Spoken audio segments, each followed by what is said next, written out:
Hi అండి friends. అయితే నాకు ఏం చేస్తారంటే ఊరికే నువ్వు పొలం పనులే చేస్తావా ఊళ్ళే, నువ్వు సిటీకి పోవా, నువ్వు పట్నం పోవా అంటు కదా. ఇగో నేను పట్నం వచ్చిన, ఇగో గోల్కొండకు వచ్చిన. గోల్కొండకు ఇది గోల్కొండ చూడండి ఫ్రెండ్స్, ఇది గోల్కొండ అండి. చాలా బాగున్నది. అందరు కామెంట్ బాక్స్లో నాకు కామెంట్ పెడతారు, నువ్వు ఊరికే బురద పనే చేస్తావు, వ్యవసాయం పనే చేస్తావు, ఊరికే పల్లెటూరులో ఉంటావు, పట్నం పోవా అని అంటు కదా. అందుకే ఈరోజు మా కొడుకుంటాడు ఇక్కడ, వచ్చిన పట్నం వస్తే గోల్కొండ తీసుకొచ్చారు.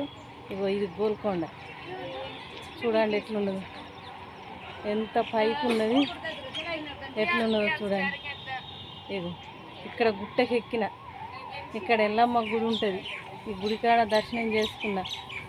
ఇగో నేను దర్శనం చేసుకొని ఇగో మంచిగా దర్శనం బొట్టు పట్టుకొస్తున్నా ఇంటికి. ఇంటి దగ్గర ఉన్న వాళ్ళకి అందరికి పెడదాం, మనవరకు మనవరాళ్ళ కానీ అందరికీ దర్శనం బొట్టు పట్టుకొస్తాను. మీకు నచ్చితే మళ్ళీ కావిడి బాక్సులో అక్కడ నువ్వు ఎందుకు వెళ్ళినావని కావిడి బాక్సులో కావిడి పెట్టండి. Bye friends.